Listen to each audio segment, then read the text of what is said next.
Good morning. My fellow Americans, this morning, our nation is overcome with shock, horror, and sorrow. This weekend, more than 80 people were killed or wounded in two evil attacks. One Saturday morning in El Paso, Texas, a wicked man went to a Walmart store where families were shopping with their loved ones. He shot and murdered 20 people and injured 26 others, including precious little children. Then, in the early hours of Sunday morning, in Dayton, Ohio, another twisted monster opened fire on a crowded downtown street. He murdered 9 people, including his own sister, and injured 27 others. The First Lady and I join all Americans in praying and grieving for the victims, their families, and the survivors. We will stand by their side forever. We will never forget. These barbaric slaughters are an assault upon our communities, an attack upon our nation, and a crime against all of humanity. We are outraged and sickened by this monstrous evil, the cruelty, the hatred, the malice, the bloodshed, and the terror. Our hearts are shattered for every family whose parents, children, husbands, and wives were ripped from their arms and their lives. America weeps for the fallen. We are a loving nation, and our children are entitled to grow up in a just, peaceful, and loving society. Together, we lock arms to shoulder the grief. We ask God in heaven to ease the anguish of those who suffer, and we vow to act with urgent resolve. I want to thank the many law enforcement personnel who responded to these atrocities with the extraordinary grace and courage of American heroes. I have spoken with Texas Governor Greg Abbott and Ohio Governor Mike DeWine, as well as Mayor DeMargo of El Paso, Texas, and Mayor Nan Whaley of Dayton, Ohio, to express our profound sadness and unfailing support. Today, we also send the condolences of our nation to President Obrador of Mexico and all the people of Mexico for the loss of their citizens in the El Paso shooting. Terrible, terrible thing. I have also been in close contact with Attorney General Barr and FBI Director Wray. Federal authorities are on the ground, and I have directed them to provide any and all assistance required, whatever is needed. The shooter in El Paso posted a manifesto online consumed by racist hate. In one voice, our nation must condemn racism, bigotry, and white supremacy. These sinister ideologies must be defeated. Hate has no place in America. Hatred warps the mind, ravages the heart, and devours the soul.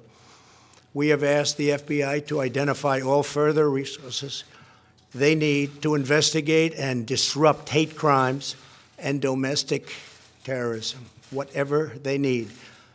We must recognize that the internet has provided a dangerous avenue to radicalize disturbed minds and perform demented acts. We must shine light on the dark recesses of the internet and stop mass murders before they start. The internet, likewise, is used for human trafficking, illegal drug distribution, and so many other heinous crimes. The perils of the internet and social media cannot be ignored, and they will not be ignored. In the 2 decades since Columbine, our nation has watched with rising horror and dread as one mass shooting has followed another, over and over again, decade after decade.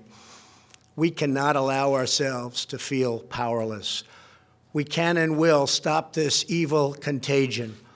In that task, we must honor the sacred memory of those we have lost by acting as one people. Open wounds cannot heal if we are divided. We must seek real bipartisan solutions. We have to do that in a bipartisan manner that will truly make America safer and better for all. First, we must do a better job of identifying and acting on early warning signs. I am directing the Department of Justice to work in partnership with local, state, and federal agencies, as well as social media companies, to develop tools that can detect mass shooters before they strike. As an example, the monster in the Parkland High School in Florida had many red flags against him, and yet nobody took decisive action. Nobody did anything. Why not? Second, we must stop the glorification of violence in our society. This includes the gruesome and grisly video games that are now commonplace. It is too easy today for troubled youth to surround themselves with a culture that celebrates violence. We must stop or substantially reduce this, and it has to begin immediately. Cultural change is hard, but each of us can choose to build a culture that celebrates the inherent worth and dignity of every human life. That's what we have to do. Third, we must reform our mental health laws to better identify mentally disturbed individuals who may commit acts of violence and make sure those people not only get treatment, but when necessary, involuntary confinement. Mental illness and hatred pulls the trigger, not the gun. Fourth, we must make sure that those judged to pose a grave risk to public safety do not have access to firearms, and that if they do, those firearms can be taken through rapid due process. That is why I have called for red flag laws, also known as extreme risk protection orders. Today, I'm also directing the Department of Justice to propose legislation ensuring that those who commit hate crimes and mass murders face the death penalty, and that this capital punishment be delivered quickly, decisively, and without years of needless delay. These are just a few of the areas of cooperation that we can pursue. I am open and ready to listen and discuss all ideas that will actually work and make a very big difference. Republicans and Democrats have proven that we can join together in a bipartisan fashion to address this plague. Last year, we enacted the Stop School Violence and Fix NICS Acts into law, providing grants to improve school safety and strengthening critical background checks for firearm purchases. At my direction, the Department of Justice banned bump stocks. Last year, we prosecuted a record number of firearms offenses. But there is so much more that we have to do. Now is the time to set destructive partisanship aside, so destructive, and find the courage to answer hatred with unity, devotion, and love. Our future is in our control. America will rise to the challenge. We will always have, and we always will, win. The choice is ours, and ours alone. It is not up to mentally ill monsters. It is up to us.